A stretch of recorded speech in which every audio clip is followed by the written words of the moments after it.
Okay, welcome back to another episode of Shashank Redemption, where I interview some of the hottest founders and CEOs in the fintech and the prop tech space. Today, I'm extremely excited to welcome Brian Zitin to our show, who is the CEO at Reggora. He's also Forbes 30 under 30, so we'll talk about it in a little while about that. But Brian, welcome to the show. I'm excited. Thank you for having me.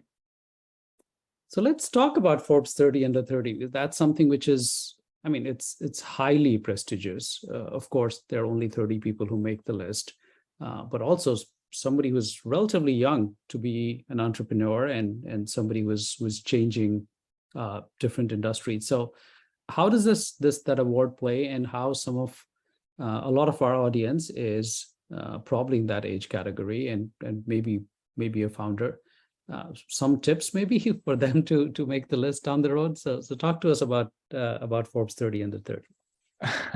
Yeah, I honestly don't know a ton of what their actual process looks like behind the scenes. Okay. I got nominated, I think, by one of my investors. They, sent a couple interviews, and then, they didn't even tell me I got it. I just saw it, Oh, wow. when it got announced, when it got published, and I was like, wow, that's awesome.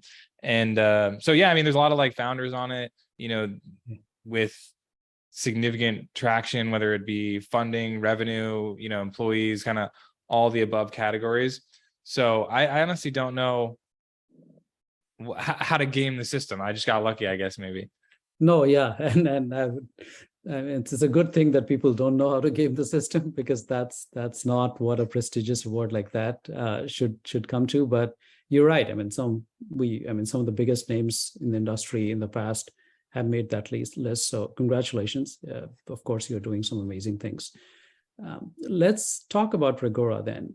How did that come about? I know that I think in Massachusetts you had real estate salesperson license. I don't know if you actively worked on that side of the industry, but how did the idea of Reggora come about? And talk to us about the journey until you decided to get into that space and start a company like that. Yeah, it actually did start in the area that you mentioned. So I got my first real estate exposure when I was at Boston University. That's where I went to undergrad. Mm-hmm. And I interned at this big commercial real estate brokerage called JLL. And I just worked in the research department as an intern supporting the brokers, but got exposure to just kind of the overall brokerage process, how it works, what it takes to be successful, that sort of thing. And it was a lot of cold outreach to prospects to try to get them to, use you. And so after that internship, beginning of senior year, me and my college roommate, we started our own brokerage that essentially used algorithms to get the contact information of every single property owner in Massachusetts. Mm-hmm. And we used that to be able to prospect more efficiently for off-market deals. So senior year, I sold about $5 million worth of real estate using that. And, wow, we saw the entire real estate transaction. So I got exposure to the mortgage, legal, and of course the appraisal. And so I was giving a property tour one day, in walks an appraiser. It was very old school clipboard type of approach. Yeah. And we started shadowing appraisers basically and watching them do their work, and saw how inefficient the overall industry was. And so when we graduated, which was in 2017, we took the money that we made doing brokerage and went all in on the appraisal process. So that is how Reggora was born. Yeah, being a lender myself and somebody who's attracted to technology for solving a lot of problems, appraisal definitely seems to be one of the biggest problems to solve. If you're trying to build the kind of consumer experience that probably they deserve, appraisal has always been kind of a thorn in the entire process, is because it's highly unpredictable, sometimes could be very expensive, and just it's very archaic. And so I'm glad, people like you are trying to transform that residential real estate valuation process. Tell me more, how are you transforming? How is it different than what, say, we are used to doing traditionally by ordering appraisals? They're going to the house, doing the appraisal, come back in 7, 10, sometimes 3-4 weeks. So how is Reggora different? Yeah, and I think that you brought up a good point that I just want to add some commentary around to provide the background on this. So, along the lines of appraisal being a thorn in the side of like the overall mortgage process, Yeah. it's because the appraisals is pretty much the only instance during the mortgage process where we actually have to send like a physical human to a particular place at a particular time. Everything else, running credit, getting income, that can all be done online, digitally, instantaneously. You don't need to necessarily get a third party involved. And even for like title, that's not someone isn't physically going to the No. property. Yep. So the appraisal process is one big logistics issue, actually. You have, millions of appraisals that need to get done per year and only 40,000 active appraisers. So it becomes this big macro logistics problem. And the two big things that plague the industry that prevent us from solving that logistics problem is that there's a whole lot of legacy technology and there's a whole lot of fragmentation. So after the housing crisis, they introduced something called the appraisal independence laws, and that propagated the popularity of what we now know as appraisal management companies. So if I'm gonna be a lender, a lot of lenders use appraisal management companies to go and get their appraisals fulfilled. And so just to go from an order to getting that scheduled with an appraiser and the broker or the homeowner, I have to order it from within the lender's system, which then goes to like an appraisal platform, which then goes to the appraisal management company's system, which then goes to the appraiser's system, right? And so there's all these disparate platforms, and they're all really like old with not amazing APIs, and it causes a bunch of workflow issues. And so there's just a lot of friction from just doing basic day-to-day stuff like placing orders, getting documents, tracking statuses. And then there's also this fragmentation issue, like I said, because there's hundreds of AMCs and none of them are communicating with each other. And so if I want to go get an appraisal in like this neighborhood of Boston, let's say, and I'm, a lender like you trying to place an order, there could be an appraiser going to that neighborhood for a different lender like tomorrow. But because you don't know that, because you work through these AMCs who all work through their independent appraisers, no one's talking to each other and I have to go find my own appraiser. So it's a big scheduling and logistics issue. And so where Reggora comes in is we try to verticalize that entire process. And so we have built modern appraisal workflow software that plugs into the core systems of the lenders, connects directly to appraisers, and uses Uber style algorithms that can essentially solve that issue of, we know that this appraiser is in this neighborhood on this day and can get it allocated in a way more efficient way from A to Z. And so in that regard, we help reduce the turn times of these appraisals while also automating a lot of the manual tasks that a lender might have to do by hand before. Yeah, that's huge. You're right. A lot of it is just the scheduling issues. Of course, the staff is just not there, and there are not enough people who want to become an appraiser. It's an aging demographic, and that's something which is required on probably 70-80% of loans. Fannie Freddie has done well with property inspection waivers recently, but still a majority of the loans have to go through that. What is your take on some of the initiatives that the government agencies are doing, especially Fannie Freddie under the new FHFA director? What do you think they're doing right in terms of future of appraisals and to impact the consumer experience that it should? And what, in your opinion, they should be doing more to change some of these appraisal requirements down the road? Yeah, it's a good question. I think they're doing the right thing. And to your point, like the main issue is this supply issue of this aging appraiser demographic. If there were 2 million appraisers, it'd be way easier to get this stuff scheduled because there'd be one available right around the corner, sort of thing, all the time. And so there have been attempts by various like government agencies and appraiser initiatives to try to get more appraisers into the industry, but it just hasn't worked really. So what the GSEs are doing to tackle that is saying, well, not every single property needs a full appraisal. Like if there are very cookie cutter properties where there's a Texas ranch with 20 other identical Texas ranches, this borrower has really good credit risk. Yeah, we want to make sure that the property is still standing and there's nothing like egregious going on with it, but we don't necessarily need like a highly trained person that's very expensive and in low supply to go and do a full analysis. And so it's taking a risk-based approach to collateral underwriting. And so I think that conceptually is great. Now, where I get a little bit concerned is, the black box that is driving that in terms of like the risk parameters. So in the peak of 2021, where there was just like an insane amount of refis, like the vast majority of refis had a complete inspection waiver or appraisal waiver.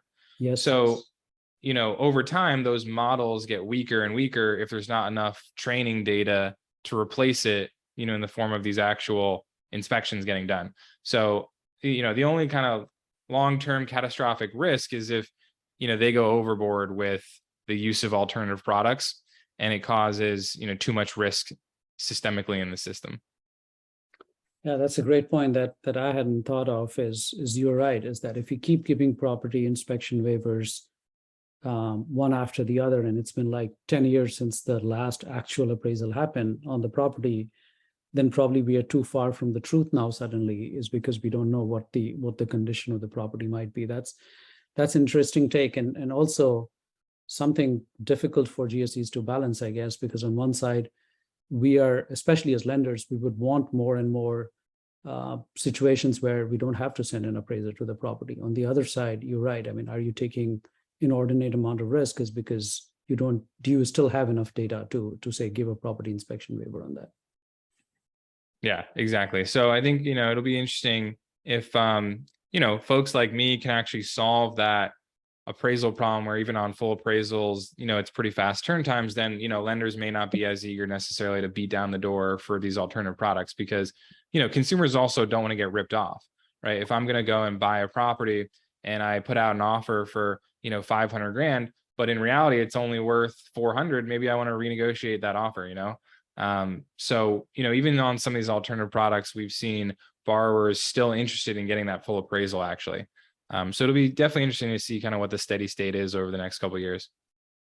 It is. And how is Reggora adjusting to all of that, given the fact that there is a definite kind of a push from the administration to come up with some of these ideas around allowing more desktop appraisals, allowing more property inspection waivers wherever possible. So we are trying to go away from this real person in the house kind of a situation.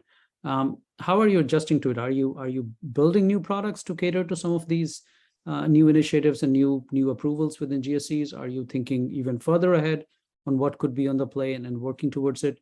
Talk to us about what's on the plate for Reggora over next, say, 6 to 12 months. Yeah, no, we're definitely preparing and making sure that, we can handle everything and anything. I do think that because we're in such a regulated industry, it is pretty difficult to do something that isn't approved by the GSEs, right? Unless you're in like the non-QM stuff or, you have investors that can accommodate that in some way. So, you kind of, if you want to build stuff scalable, you do need to kind of align with how the GSEs are doing it. And so, they've put out various information about what they're planning. And yeah, we are working on products to make sure that we can fulfill those alternative inspections. And so essentially, if you're a lender, you're going to submit your loan file parameters to the GSEs. They're going to spit out full appraisal, desktop, hybrid, inspection waiver. And, our system's just going to be able to go help and get that fulfilled regardless of whatever it is. And it's using technology like 3D scanning and, mobile apps for inspectors and things like that. So yeah, it's going to be really exciting. Yeah, you're right. I mean, it is highly regulated, and trying to put millions of dollars into a product that probably nobody will end up using at the end of the day is not the best use of your time and money and effort. I was interviewing the founder of Hostai AI. That's an artificial intelligence company that's mostly working with insurance right now. But what they're doing is pretty cool. Is with basically just taking a picture of say a kitchen cabinet or a countertop or something. It can figure out what kind of material was used, how, in some cases, the dimensions of a room or certain appliances or products or something. So it's very cool in what it can potentially help the entire appraisal process with. But again, the problem is that until you get the GSEs to approve a technology like that, you shouldn't. I mean, you can't be investing a lot of money into it. It's not like Uber and DoorDash, where you first build a product and then worry about the government approvals. It's actually the other way around. You need to first worry about the government approvals or the regulatory approvals before you can build the product.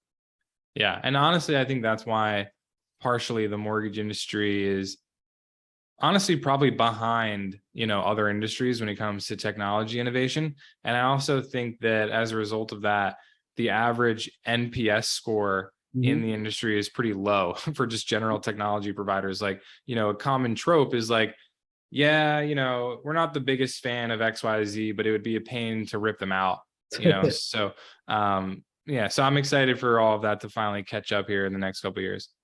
Yeah, I could take a dozen names on that, but I will probably not. So, let's talk about just from an entrepreneurship fact, few of the things about Reggora. You have raised, I think, Series B now. You have fair amount of funding. I would think as a founder, you might not think so, but fair amount of funding for the industry that you're trying to disrupt.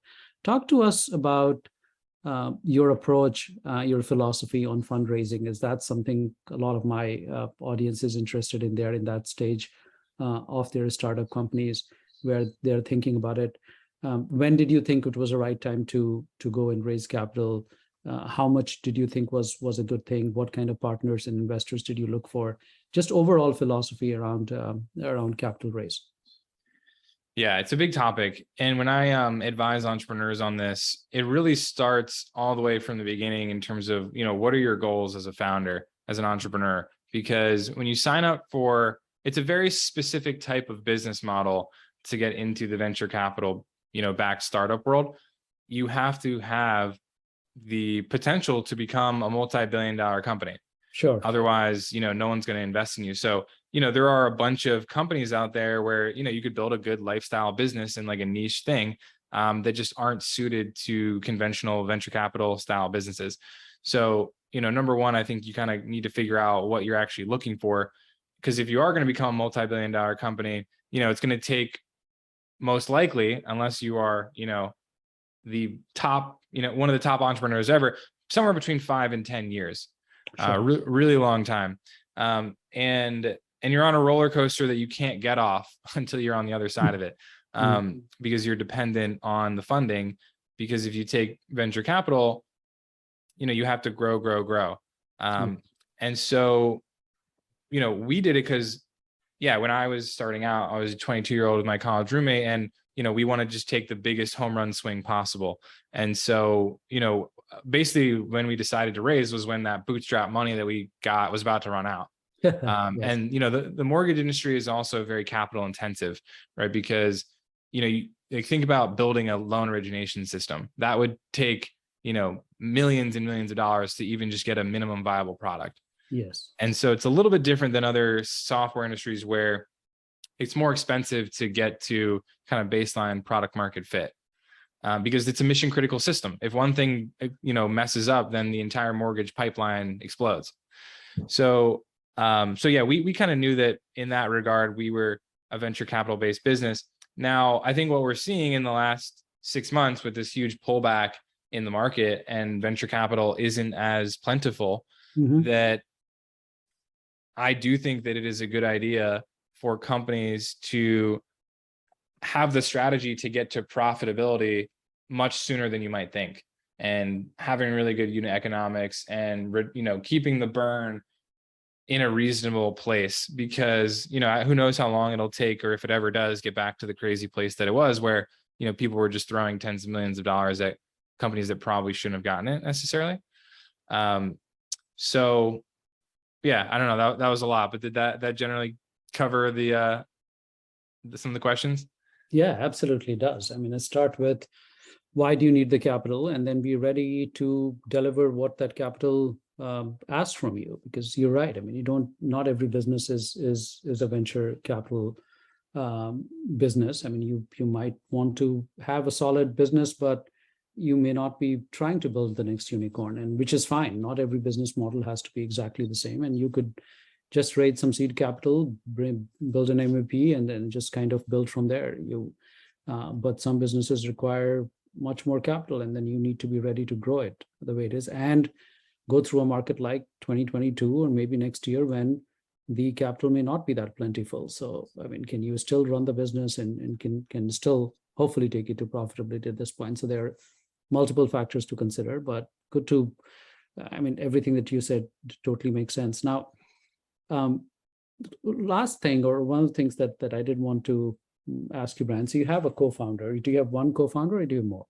Just one. Just one. And again, that's something that comes up a lot is people use all kinds of approaches when it comes to finding a co-founder. Sometimes it's easy because you probably went to college together or whatever, or sometimes it's just your best friend. Sometimes you go to a hackathon or something and find somebody who you think might be a good coder or programmer, or think could be a good fit for something like this. How did you find your co-founder, and what do you suggest, say, future founders should be looking at in their approach to find a potential co-founder for their companies? Yeah, it's a great question. And it's like, honestly, probably one of the most important things when you're first getting going, because it's a make or break thing. Yes. And yeah, to your point, luckily, like I was graced with my college roommate and best friend being also an exceptional technical person. And so it was kind of like the perfect combination. But that would have only been the case if, you know, we had already gotten alignment. You know, Will, my co-founder, who's the CTO, he did all the engineering stuff in the beginning. You know, he was trying to do things throughout all of college. So he had built like a drop shipping company and then went on to the next project and the next one. So he was always trying to do things. He just never had stuck with it. But he had this mentality that it's like, you know, we're going to figure something out, or, you know, we're going to be homeless. And I think that, you know, like literally in the beginning of senior year, we were like, we cannot get real jobs. We have to figure something out. And I think that you need to kind of vet out that like ride or die mentality with a co-founder, because what is absolutely horrible scenario is that you're 1-2 years in, you're making some progress, but maybe the going is getting tough and that person bows out. You know, not only is that like not a good look for potential investors, it probably derails morale across, you know, the company.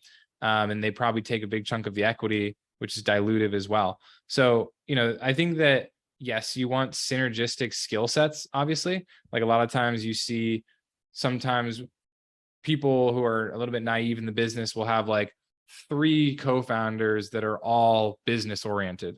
You know, it's like, well, what are you guys all going to do? And so I think, you know, you do need to get differentiated and synergistic skill sets, but also there needs to be like a mentality and cultural alignment. And luckily, Will and I were just in the same, you know, mindset and phase of our lives where it was like, no wife, no kids, you know, we have nothing to lose. Let's take as much as we possibly can.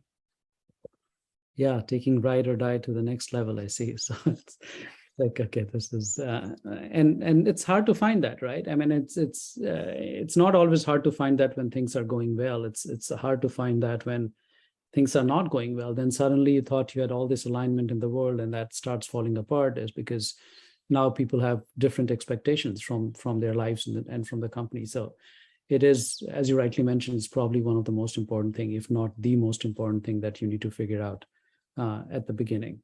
One last thing, Brian, is that, I mean, we all have our successes. Reggora, of course, has had a really good 5 years ride so far. What are some of the things that did not go well? Things which, looking retrospectively, you think that, oh, we would have done it differently. Maybe at the beginning when you were trying to figure out what we want to build, but some of the failings that our audience can learn from, because of course, successes is just one part of building a company like this. I'm sure there have been multiple failures that would have come along the way. So talk to us a little bit about things that did not go well. Yeah, I think there's 2 really easy, clear-cut things. Number one was, I think that we didn't hire well in the beginning. There were, you know, various important roles where we thought we were bringing in the right person, and it turned out to not be the case. And that really derailed us and would delay, progress that we were trying to make for, months at a time. And so I think that kind of common trope of like, it's not the C or D players that really derail you. It's like the B minus players, because they stick around and, they're not doing horribly, but they're also not doing good, and they stay longer than you should. So I think that, looking back, yeah, we probably would have been a little bit more careful in terms of like who we were bringing on in different roles and, how we hired. And then the other thing I think is just the product focus. I think early on we were, chasing anyone and everything and saying yes to everything. We were talking to every single lender. They were like, "Oh, it'd be nice if we could do X, Y, Z," and we'd be like, "We can build that," And while it did help us get a bunch of lenders, it made the product a little bit weaker in various areas because we weren't as focused on the things that mattered. And so it took us maybe a little bit longer to get to the place where the product is, now where it is, where it's like, the best in the industry. But we probably could have gotten there faster if we had sacrificed some of the initial growth, for faster growth later down the line, sort of thing. And so that's kind of just tying it back to the whole, venture capital style business. Like, you have to show growth, right? And so I think a lot of founders probably make that similar mistake where you go chasing the shiny object instead of staying true to like the core focus and the core product mission. And so luckily, we didn't get too derailed. I think there were some minor things, but, probably could have gotten to where we are a little bit faster. Wow. And that's extremely invaluable for someone trying to figure this out in terms of the advice. I'm blown away by the maturity of your entrepreneurship in just 5 years of running Reggora. I interview a lot of even late stage founders and people, and the amount of learning that you have had in what is relatively a short period of time. I would think it's not that long, and a lot of advice that you had for the audiences. I'm sure they will find it very valuable. So thank you for being on the show, Brian. It was amazing to have you and to share with us the journey towards building Reggora, what holds in the future for you guys, and more importantly, a lot of lessons in entrepreneurship, which, I mean, you'll have to go to a ton of conferences and read a ton of books to get that 10 minutes of nugget that Brian came up with. So thanks again, Brian, on that. Yeah, really appreciate me having you. Appreciate the kind words, and yeah, great chatting with you. Thank you, Brian.